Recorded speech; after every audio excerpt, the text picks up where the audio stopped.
Welcome to The Explainer. If we really want to figure out why people act the way they do at a company, we've got to stop buying into those superficial excuses we hear all the time. We love to blame a bad mood, a super tight deadline, or just wave our hands and say, oh, it's just office politics. But to find the real root of workplace behavior, we have to look way deeper than that. We need to explore the invisible machinery that's constantly humming away inside the minds of every single employee. Okay, let's dive into this.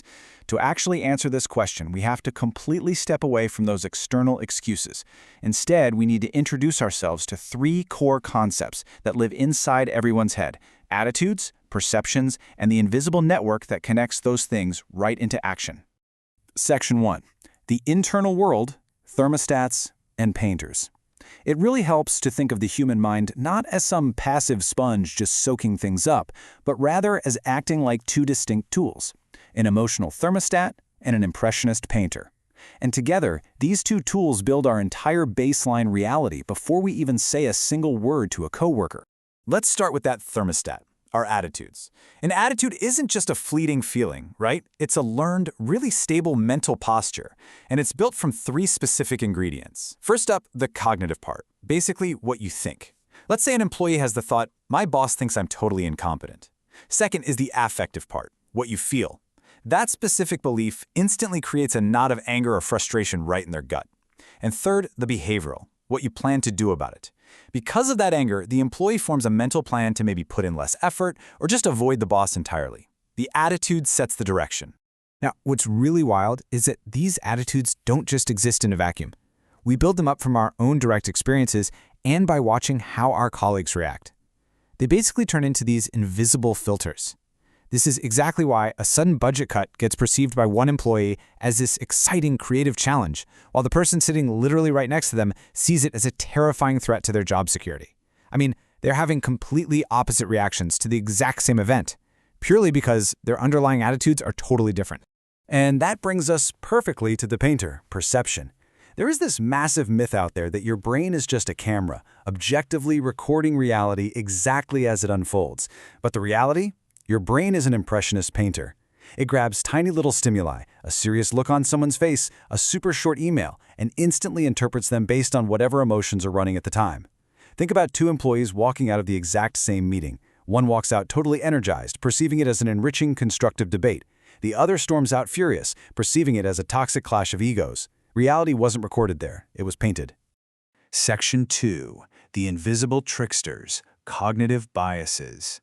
Because actively interpreting every single piece of reality is honestly exhausting, heavy work. The brain uses shortcuts to save energy. And these shortcuts act like invisible tricksters, constantly running in the background of the office. These automatic filters are literally everywhere. Take confirmation bias. This essentially turns your brain into a corrupt detective. If you've already decided the new guy isn't up to the task, your brain is only going to look for evidence to prove it, completely ignoring all the times he actually knocks it out of the park. Or what about selective perception? A manager who is just obsessed with cutting costs will look at a brilliant new proposal and only see the expenses, totally blind to the massive potential revenue. Then you've got projection, where you just assume everyone feels exactly as pressured as you do, and of course, stereotypes, which, save us the trouble of actually getting to know someone individually. And this brilliantly illustrates one of the absolute most dangerous tricksters of all, the halo effect.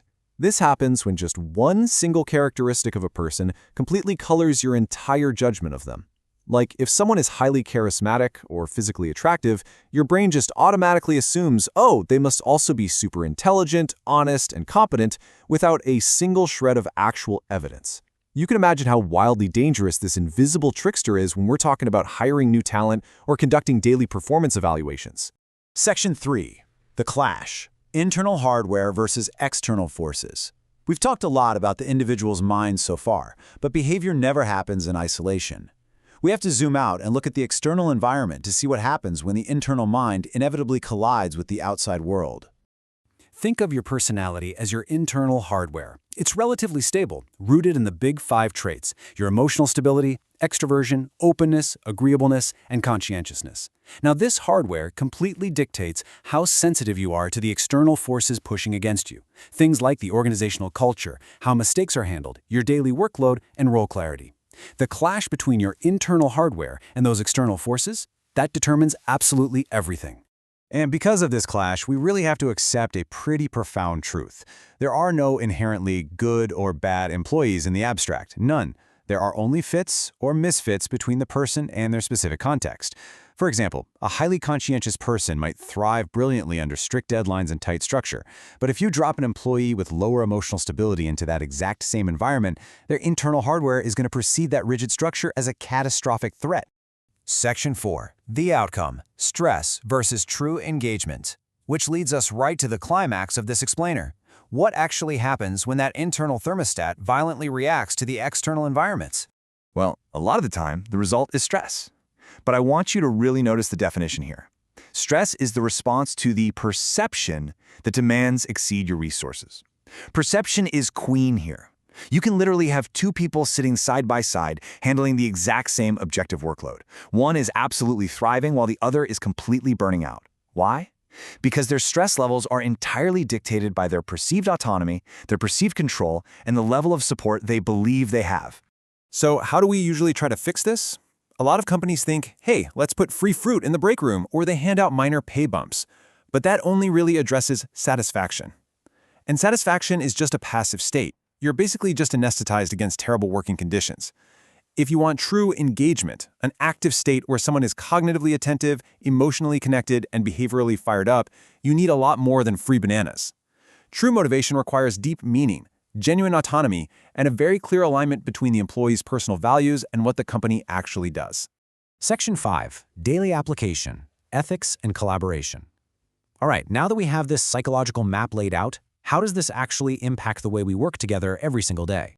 Well, first, we learned that true collaboration absolutely cannot be dictated from the top down. You can't just send an email telling people to be team players and expect magic.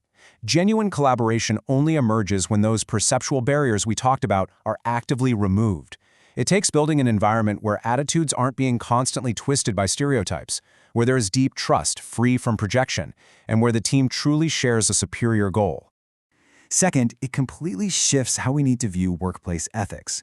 Everyday ethical slips are almost never about some grand cartoon villainy. They are usually compromised by simple rationalization.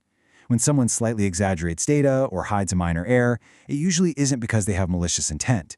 It's because those cognitive biases, combined with the immense pressure of their external environment, have temporarily clouded their moral judgment.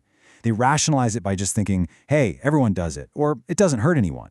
Recognizing that is the very first step to creating a culture where doing the right thing is actually psychologically easy. Section 6. Bringing it all together. The river. Okay, we've covered a ton of ground today, from that invisible thermostat in our minds, all the way to the external forces of company culture. Now it is time to tie all these pieces together with one really powerful visual metaphor. So the crucial point is this quote: workplace behavior is like a river. Think about all the abstract concepts we've just unpacked. The terrain of the mountain, that's your internal hardware, your personality.